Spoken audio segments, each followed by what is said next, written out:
Olá, mães! Papo de Mãe que Ora. Hoje vai estar aqui com vocês falando um pouquinho sobre o Ministério dos Filhos com Necessidades Específicas. E para isso, eu estou aqui com a Luciana, que é a coordenadora nacional desse ministério, e com a Juliana, que também faz parte desse ministério. Vocês vão entender um pouquinho dessa formação, não é isso, Lu? Isso aí. Como que funciona? Você está lá coordenando essa parte nacional do Ministério, mas você tem vários braços, né? Várias frentes desse Ministério. Como funciona? Isso mesmo, Camila. O Ministério dos Filhos com Necessidades Específicas, dentro dele nós temos 8 ministérios, incluindo o Ministério dos Filhos Especiais, que é o que nós estamos conversando aqui hoje. Cada ministério desses 8 tem uma coordenadora nacional que é responsável em administrar o WhatsApp em forma de oração diária para as mães.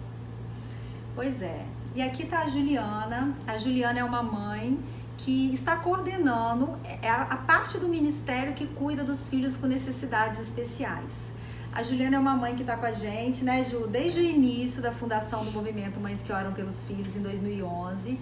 Ela é mãe do João, que vai fazer 10 anos. O João é autista.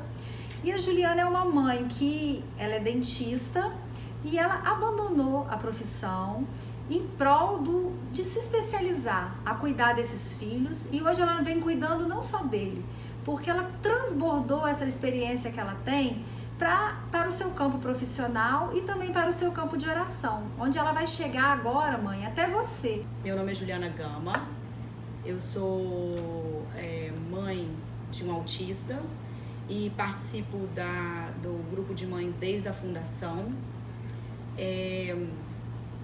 Eu sou hoje especializada em autismo e tive o meu filho João há 10 anos atrás e morei nos Estados Unidos durante 5 anos, onde eu me especializei para cuidar dele e voltei para o Brasil. Conta pra gente, Ju, qual foi a diferença depois que o movimento Mães que Oram entrou na sua vida? Você já tinha o João com quantos anos em 2011? 4 anos? 3? 3 aninhos, O João tinha 3 aninhos. A gente já tinha ficado nos Estados Unidos um tempo e a gente começou a fazer terapia com ele, e quando a gente voltou pro Brasil, nesse meio tempo, o grupo foi fundado. Eu morei durante 1 ano lá e voltei pro Brasil, e aí quando eu nasci, nesse retorno pro Brasil, desse primeiro retorno pro Brasil, foi quando o grupo começou. E para mim foi muito diferente, né? Fazer parte do grupo para mim me trouxe toda essa sabedoria espiritual que eu precisava para poder ter forças para sair do luto e ir para a luta. E buscar o tratamento do João, e buscar todo o desenvolvimento dele, e ter forças que realmente não vêm de mim. É uma força que vem de Deus, que é uma força que me move de uma forma assim: Juliana, você tem que se especializar, você tem que correr atrás, e as coisas caem no meu colo e as portas vão se abrindo de uma forma assim, inacreditável, né? Em 2008 o João nasceu, eu sou dentista, mestre em periodontia, e quando o João nasceu eu tinha mais ou menos 30 anos, e aí eu percebi, o João, meu primeiro filho, eu percebi desde muito cedo que tinha algum problema. E esses problemas eram não olhar nos olhos, não se alinhar, não interagir. Ele não conseguia buscar um objeto que eu colocasse na frente dele, eu sacudia as coisas, ele não olhava, não conseguia alcançar. Então, assim, a gente está falando de autismo mais severo, né? Essas características às vezes não se apresentam numa criança que tem um autismo mais leve. E aí eu percebia que o João se interessava muito mais pelos barulhos que não fossem a minha voz. Então ele tinha muito mais predileção por objetos do que pelas relações com a própria mãe, comigo. E isso é muito difícil, porque quando a gente é mãe, a gente quer que o nosso filho sinta pela gente aquele amor que os filhos sentem, né? E essa é uma dificuldade muito grande.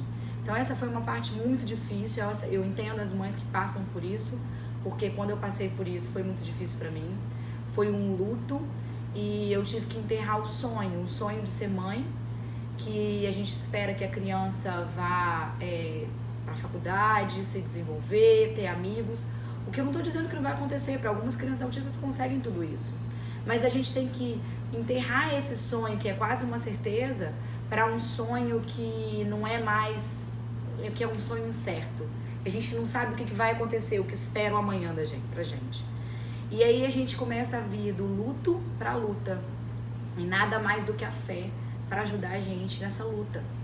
E a Fatinha, minha prima, na época, quando o grupo lançou, quando o grupo começou na Mata da Praia, ela me via nesse luto e muito preocupada comigo, falou: Ju, vamos pro grupo de oração, vamos rezar.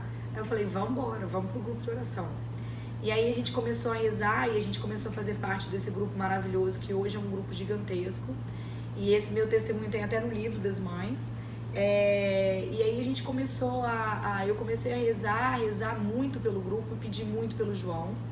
E foi um movimento muito bonito, porque as mães oravam pelo João sempre. E aí foi quando eu me mudei para os Estados Unidos, logo em seguida eu me mudei para os Estados Unidos. E um dia eu tava muito triste, liguei pra tia Ângela, falei: tia Ângela, eu tô me sentindo muito sozinha aqui nos Estados Unidos. O que eu faço? Aí ela: Jana, monta um grupo aí. Monta um grupo nos Estados Unidos. Aí eu: mas como? Vou fazer na minha casa? Aí ela: faz um grupo, Deus vai te mostrar, esse é o chamado de Deus pra você, busca isso. E aí foi quando eu coloquei no Facebook, nos Brasileiras de Weston, que era onde eu morava. E aí eu convidando as mães para poder fazerem parte desse grupo. E aí a Camila tava lá, a Fatinha, quem conhece, Giane também estavam lá. E a gente teve a nossa primeira reunião do grupo de mães que oram pelos filhos internacional, que foi lá em casa, nos Estados Unidos, né, Camila? E foi muito bom pra mim, foi o que me tirou da minha depressão. Então, gente, se unam, rezem muito. Eu sei que é difícil, no que puder apoiar profissionalmente. Espero que essas palestras a gente consiga ajudar vocês. Então, assim, fazer parte do grupo de mães, pra mim, foi muito importante. E aí a tia Ângela, um dia conversando com ela, eu falei: nossa, a gente podia montar um grupo de mães com necessidades especiais. E aí ela falou: Juliana, nossa, me buscam muito, me procuram muito, tem muita dificuldade, que às vezes enfrenta depressão, com os filhos especiais. E aí a gente poderia montar. Na época eu tava voltando dos Estados Unidos, estava com uma correria danada montando a John John e realmente não tive tempo. E agora eu peguei a coordenação pelo convite da Lu. E pra mim tá sendo um prazer estar nessa coordenação, imenso, porque isso realmente é minha vida. Eu recentemente tive um bebezinho, o Júlio, que tá hoje com 3 meses.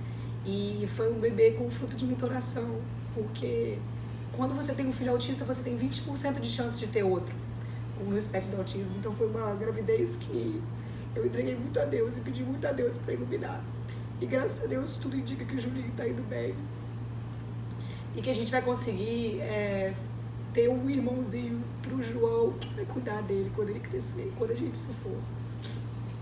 Tem vários testemunhos de coisas que eu passei durante essa minha caminhada, quando eu falo: nossa, é a minha família, né? É uma caminhada que foi da minha família, das minhas amigas, você viveu isso tudo, e Fatinha, enfim, todas as pessoas que conviveram, né?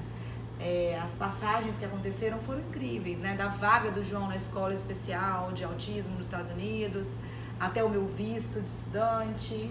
Então, e tudo teve o poder da oração. Ela tá fazendo aí, eu realmente vivi com ela muito desses momentos, e ela optou por ir embora para os Estados Unidos por um tempo para cuidar do filho, deixando a família.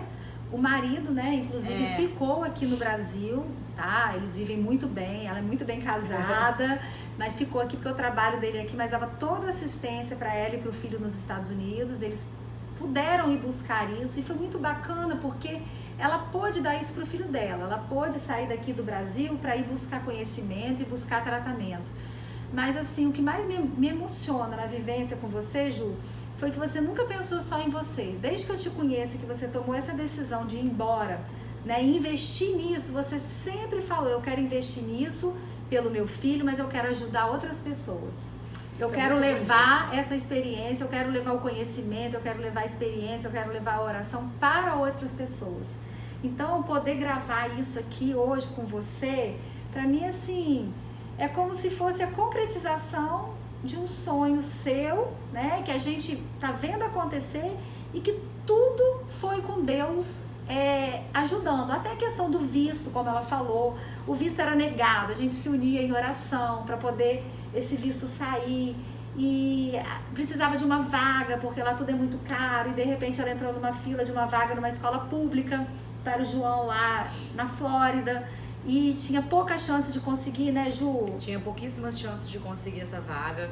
A gente, na verdade, a gente não sabia se a gente ia conseguir, a gente começou a fazer entrevista, e aí a gente acabou conseguindo fazer uma avaliação que precisava para poder entrar nessa vaga, através de uma pessoa que encontrou com a outra por acaso, né? Os acasos divinos, eu falo. E aí conseguiram agendar essa entrevista para o João, essa avaliação, e aí ele conseguiu a vaga nessa escola pública, que é uma escola referência de autismo, e aí a gente ficou. E nesse tempo a gente sempre me perguntava, né? Senhor, me ilumina, me ajuda a saber se eu estou no caminho certo, se é isso mesmo. E eu fui decidindo, as decisões aconteciam por mim. As coisas aconteciam sem que eu realmente tivesse que tomar decisão. Quando me perguntavam, Juliana, o que vai ser amanhã? O que você vai fazer? Eu não sei. E não cabe a mim saber. Deus vai me mostrar o caminho. E assim eu segui a minha vida e sigo até hoje, né, Camila? É isso então mesmo. O sonho da John John foi sendo sonhado de pouco a pouco. A história do visto é uma história interessante. Acho que poucas pessoas sabem, eu vou falar brevemente, que eu tinha tido o visto negado para fazer, eu já tinha entrado no mestrado, já estava fazendo mestrado em ABA, que é a terapia que eu escolhi para fazer pro meu filho, porque essa é a terapia que mais tem resultados de significância importante pro autismo. E aí eu resolvi continuar o mestrado, e eu precisava de um visto de estudante para continuar esse mestrado, porque eu faria 1.500 horas de prática. E aí eu tive meu visto negado em São Paulo, estava extremamente triste, comentei isso com minha tia. Aí minha tia falou assim, Juliana, o seu tio trabalha com o cônsul americano e eu vou conversar com ele, vamos ver se ele pode te ajudar. E aí a gente agendou essa entrevista, e aí eu fui pra lá, mas assim, meu tio falou, Juliana, eu não posso fazer nada, quem vai te entrevistar é que vai decidir se vai te dar o visto ou não. Agenda em Brasília, que eu vou conversar com o cônsul, mas o próprio cônsul já adiantou, não tem como fazer nada, realmente não tem a história é muito comovente, mas a gente vai ter que... Não pode abrir nenhuma exceção, não pode fazer nada por baixo dos panos, obviamente, a gente também não queria isso. Mas assim, vou contar pra ele a nossa história pra ver se ele se sensibilizava, já que a gente tinha tido um visto negado. E aí, essa foi a resposta do meu tio, então eu fui pra Brasília pra entrevista, e aí tinham 10 lugares pra entrevistar. E aí eu fui chamada pra ser entrevistada no guichê de entrevista 3. E aí eu comecei a conversar, e a moça conversou comigo, e ela falou assim, Juliana, vamos falar inglês, já que você vai fazer mestrado, eu quero saber se você fala a língua. Eu falei, não, sem problema, começamos a conversar em inglês. Aí ela falou assim, mas por que você, dentista, quer fazer um mestrado em ABA? Né? A gente sabe que uma terapeuta de ABA ganha muito menos do que uma terapeuta, uma dentista, principalmente nos Estados Unidos, né? E aí eu falei assim, olha, eu não sei se você sabe, mas eu tenho um filho autista, e aqui no Brasil realmente eu tô tendo muita dificuldade de tratar meu filho, e eu gostaria de poder aprender para trazer de volta para o Brasil esse conhecimento, para que mães não tenham que passar pela mesma coisa que eu passei, que é viver longe do meu marido. Aí ela foi lá e falou assim, passou a mão por baixo do guichê assim, pôs a mão em cima da minha mão e falou assim, eu sei muito bem do que você está falando, eu tenho um filho autista, eu vou te dar esse visto. O que é autismo? O transtorno do espectro do autismo é um transtorno que causa nas crianças um déficit social. Então as crianças autistas, elas têm problema de sociabilização. Elas têm uma dificuldade de reciprocidade, de percepção, de se colocar no lugar do próximo, de entender o que se passa na cabeça do próximo. E isso é uma das grandes dificuldades do autista. A criança autista, ela, quando nasce, ela tem algumas dificuldades, e a gente pode perceber. Então, assim, esse diagnóstico precoce, inicial do autismo é extremamente importante. Porque quanto mais cedo a gente consegue tratar a criança autista e iniciar as terapias, mais rápido a gente melhora as respostas que ela possui. Então,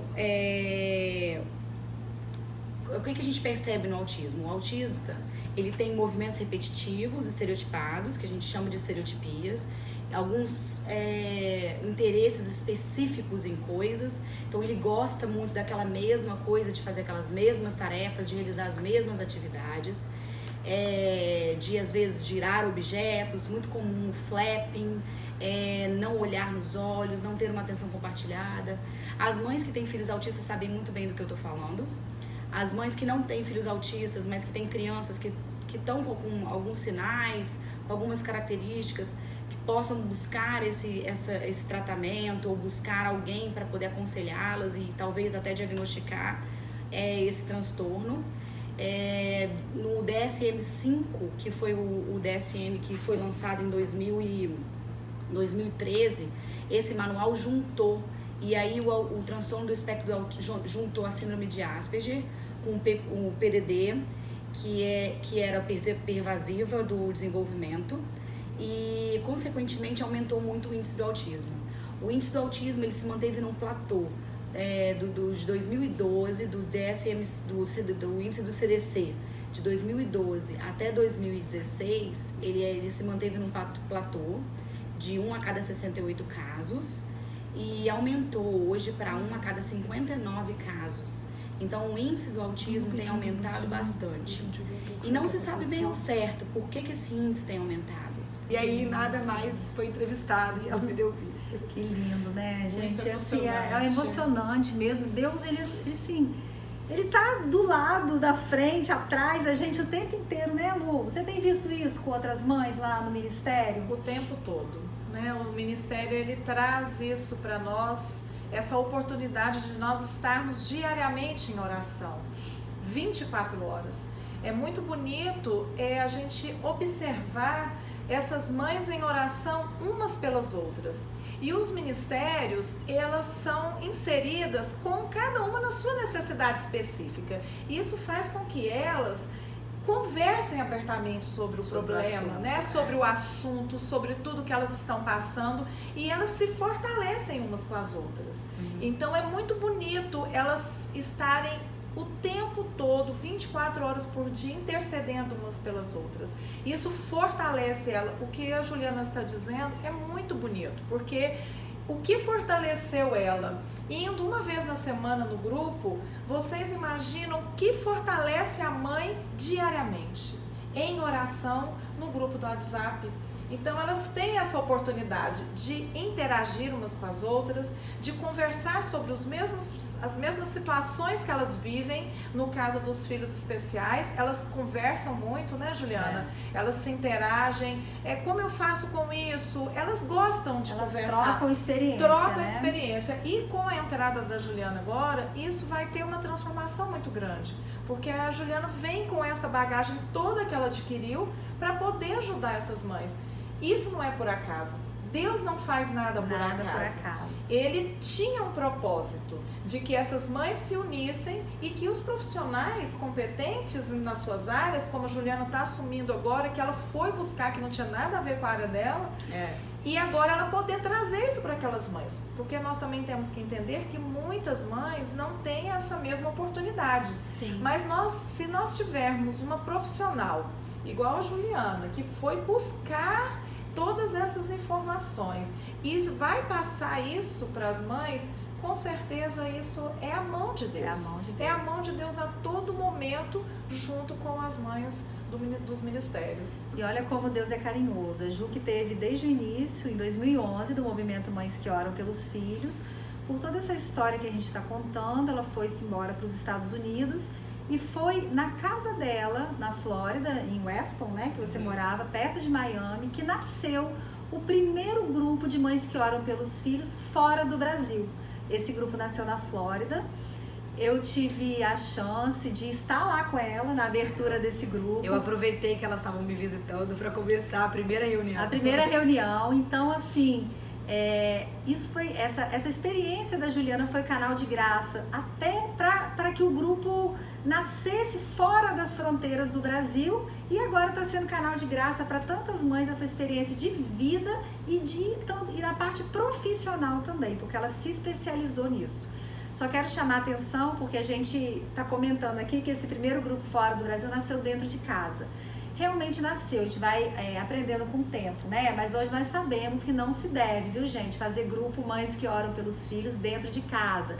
Devemos sempre fazê-lo em ambiente religioso, na igreja, ou até já nas escolas, estamos com novos projetos, mas não dentro das suas casas. Foi bem difícil. Né? Mas naquela época a gente ainda estava engatinhando, foi feito em casa, mas hoje já existe essa orientação dos nossos diretores espirituais para não fazerem. Então a gente está contando aqui, mas não façam isso em casa, tá? É só um testemunho.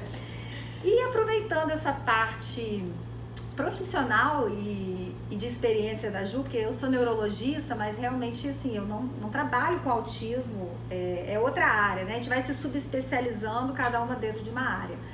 Então, Ju, eu queria que você falasse um pouquinho pra gente uma coisa assim que todo mundo fala muito, que é da síndrome de Asperger, né? A gente vê às vezes até nos filmes pessoas que têm uma habilidade muito refinada em determinada coisa, um pianista minucioso, exímio, um pintor espetacular, e a gente às vezes ouve, né, essa palavra, fulano é Asperger, fulano é Asperger.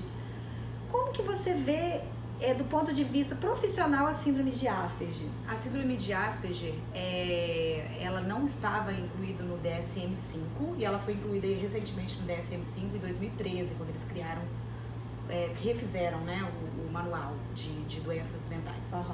E aí eles colocaram o Asperger dentro do espectro do autismo. E dentro do espectro do autismo, o Asperger então não existe mais. A síndrome de Asperger ela não existe mais. Hoje ela é o espectro do autismo. E a criança que tem o Asperger, teoricamente, ela é uma criança com autismo muito leve. Ela tem mais uma dificuldade social. Então é aquela criança que ela desenvolve todas as áreas de uma forma normal, mas ela tem a dificuldade social. É como se ela fosse um estranho socialmente. Ela tem uma estranheza social, uma dificuldade de lidar e de se colocar no lugar do próximo. Mas ela também pode apresentar algumas habilidades, e às vezes algumas habilidades excessivas. Antigamente falava-se que a síndrome do Asperger era uma síndrome dos gênios, porque realmente algumas crianças apresentam algumas genialidades. Sim. Existe até uma criança agora, recentemente, que está concorrendo ao prêmio Nobel da ciência, porque ele está descobrindo algumas fórmulas como Einstein. Ele tem um QI mais alto que o de Einstein e ele está descobrindo algumas fórmulas científicas muito importantes. É importante a gente entender que todas as mentes são importantes para a humanidade. Todas as mentes servem para contribuir para a humanidade, né? Algumas dessas crianças ou dessas pessoas foram muito importantes para que a gente tivesse as coisas que a gente tem hoje. Então o foco, a mente autista, ela muitas vezes tem muitas dificuldades, obviamente tem muitas dificuldades. A gente não tô querendo falar que mistificar o autismo, não. Claro. Eu tô falando da realidade da história. Tem muitas crianças que têm um autismo muito difícil, que se autoflagelam, mas tem umas crianças que têm simplesmente uma dificuldade social, mas que têm uma inteligência acima da média e que por isso acabam tendo umas habilidades, né? E isso é muito importante de ser entendido também. Sim. Que não é só ruim, claro, né? Que pode ter coisas boas também. Sim, claro. E como, por exemplo, o próprio João, meu filho, né? Uma criança que é incapaz de fazer mal a alguém, né? Uma criança extremamente pura. Então a gente vive isso a todo instante, né? E a gente tem outros lados também de dificuldade. O que é importante a gente dizer é que isso pode acontecer mesmo, de ter algumas crianças que têm algum dom muito grande e que praticamente aprenderam sozinhas, são grandes autodidatas. Mas não é uma coisa assim tão corriqueira como a gente consegue, é uma coisa rara de acontecer isso. Uma coisa não é sinônimo da outra, né? A gente tem que ter esse discernimento na vida também. Né? Cada coisa tem suas particularidades e sempre o melhor caminho é procurar um especialista. Um profissional na área para poder orientar em relação a isso. Nem toda criança que tem uma habilidade especificamente muito exaltada, aflorada, ela vai ser Asperger, e nem todo Asperger tem uma habilidade aflorada. Isso. Né? Uma coisa não é sinônimo da outra. Muita dificuldade. Alguns Aspergers têm muita dificuldade. Muita dificuldade e assim, não tem uma inteligência normal. São raríssimas as exceções em que a gente consegue perceber alguma genialidade. O que acontece é que a mente autista ela é muito focada e em determinadas coisas. É como se eles tivessem manias de uma coisa só.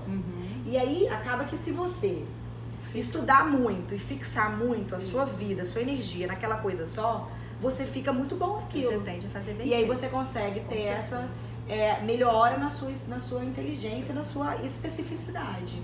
Só que não significa que ela seja uma criança que às vezes é incapaz até de conversar. Mas ela tem uma inteligência muito aguçada. Tem crianças que não falam, mas que tocam piano, como Mozart. Então, isso é conhecido no autismo, né?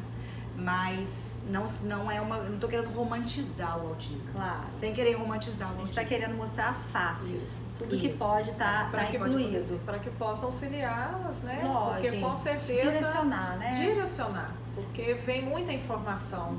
Né, muita informação de vários lados, porque a gente entende também que as mães ficam muito angustiadas com a falta de informação. E aí elas acabam buscando em meios que são desconhecidos e acaba levando aquilo como uma verdade absoluta. Então isso também precisa ser falado para que elas possam se orientar da melhor maneira possível. E Ju, você hoje, né, voltou para o Brasil, mora em Vitória e você tem um centro de tratamento para crianças com necessidades específicas. Vou te fazer uma pergunta assim que pode ser polêmica, mas eu queria que de uma forma curta você me desse um parecer sobre isso, sobre essa questão de inclusão. Até porque você não vai estar falando do sapato do outro, né? Porque o seu filho é autista. Então, da sua opinião, como isso, assim, de forma sucinta, no meio que você vive e com essa escola agora, que é onde você tem se dedicado profissionalmente. Desculpa, não é uma escola, é um centro de tratamento. Então, a dificuldade da inclusão é treinamento. Tem que fazer treinamento para que a criança seja capaz e seja apta a estar naquele ambiente e se envolver naquele ambiente de uma forma mais harmônica possível, né? Então, o tema hoje nosso aqui não é inclusão, mas eu queria só que a Juliana repetisse pra gente uma frase que ela comentou comigo sobre essa questão da inclusão, que eu acho assim que de uma forma sucinta resume um pouquinho, dá uma pincelada nesse tema aqui no contexto que a gente está conversando sobre necessidades específicas e com foco um pouquinho mais voltada para o autismo agora nesse momento. Fala pra gente, Ju, aquela frase. Uma frase que o Carlos Gadia, é médico do meu filho, ele trabalha em Miami, ele é uma subunidade em autismo, e ele fala que inclusão mal feita não é inclusão, é exclusão. Então a gente tem que ter muito cuidado com isso, pra gente não também excluir os nossos filhos das coisas, né? Não, ele não vai fazer essa habilidade porque ele não pode, ou ele tá sendo colocado ali, mas simplesmente por estar ali, né? Será que ele tá gastando o tempo dele aprendendo realmente alguma coisa que vai ser útil para a vida daquela criança?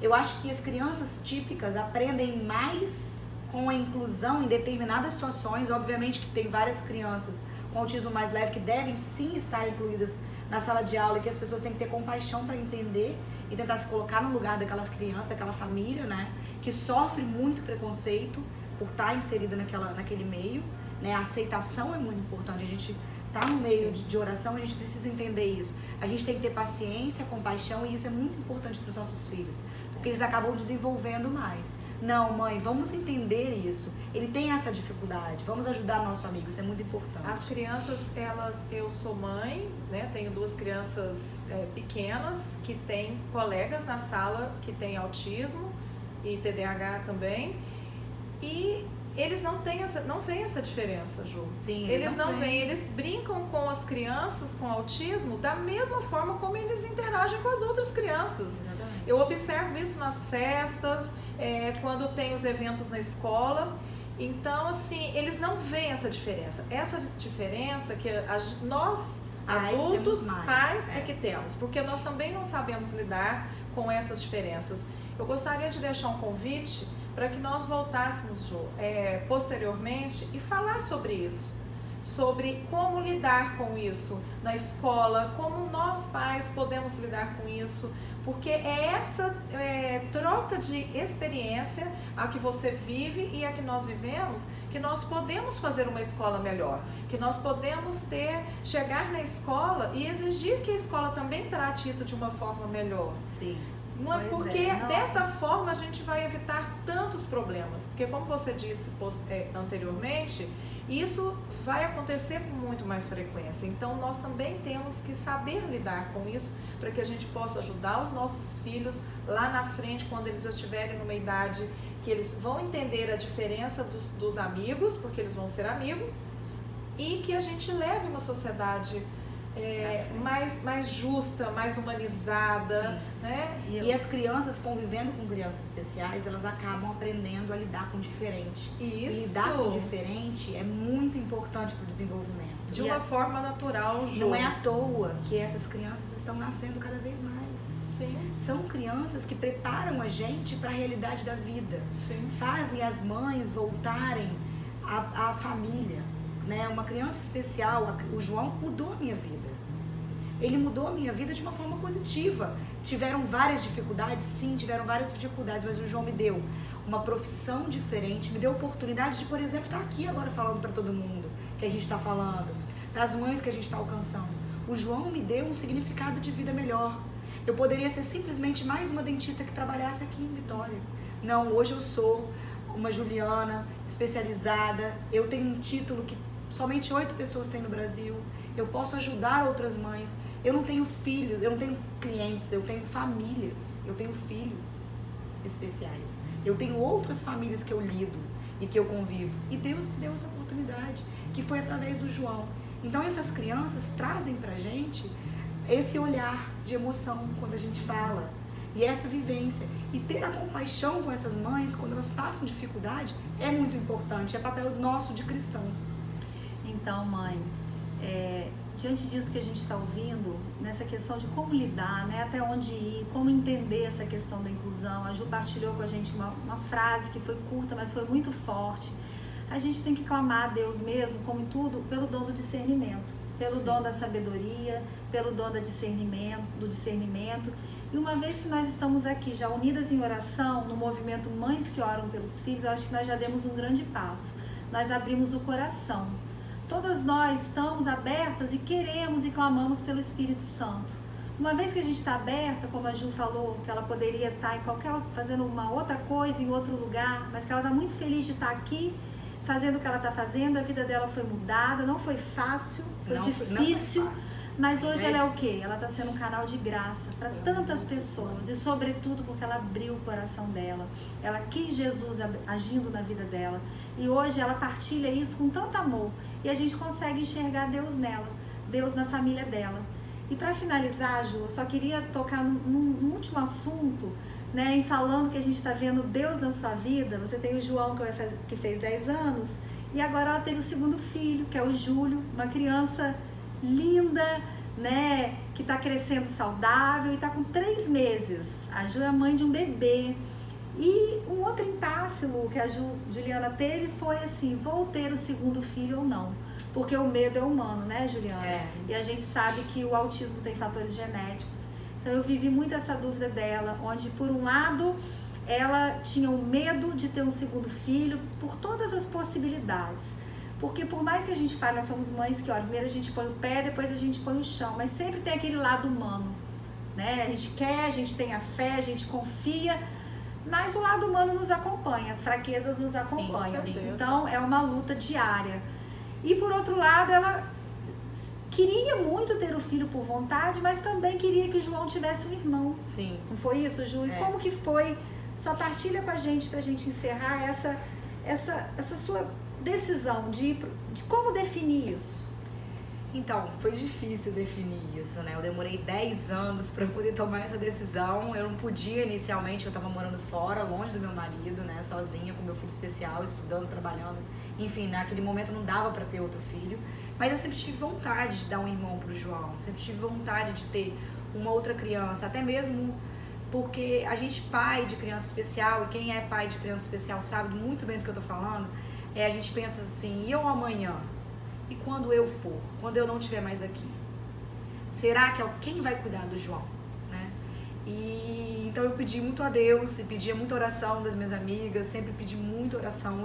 O Júlio foi uma criança gerada no meu ventre através de muita oração. Eu pedia muito para Deus me mandar o Júlio, e não era porque eu não queria mais ter um filho especial. Não me entendam mal, né? Claro. Seria bem-vindo também. Mas eu pedia muito para mandar um anjinho pro João, para cuidar dele quando eu fosse.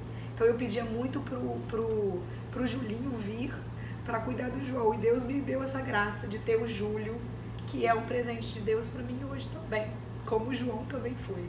Ambos são. E Deus age o tempo todo com a gente, né? Nos pega no colo. Então, mãe, eu te convido a fazer uma oração conosco, entregando mesmo todas as nossas angústias, todos os nossos medos, que o Senhor possa agir nas suas vidas vigorosamente, possa visitar agora todas as mães que se sentiram tocadas por esse testemunho da Juliana, por esse ministério que a Luciana organiza com tanto carinho e que tem chegado a tantas mães em todos os lugares, em todos os estados. Que essas mães possam se reunir em intercessão, umas pelas outras, se sustentando na oração, se sustentando, se dando carinho, se estimulando e, sobretudo, que possam ser canal de graça também para aquelas que não estão no movimento, que elas possam levar essa evangelização, essa fé, essa força, essa crença de que tudo dará certo para outras mães também que ainda não conseguiram chegar aqui no movimento Mães que Oram pelos Filhos. Pai nosso que estais nos céus, santificado seja o vosso nome, venha a nós o vosso reino, seja feita a vossa vontade, assim na terra como no céu. O pão nosso de cada dia nos dai hoje, perdoai-nos as nossas ofensas, assim como nós perdoamos a quem nos tem ofendido. E não nos deixeis cair em tentação, mas livrai-nos do mal. Amém. Mãe, nós te convidamos a continuar conosco e você que tem um filho com alguma necessidade específica, nos procure através do Ministério dos Filhos com Necessidades Específicas. Nós te esperamos.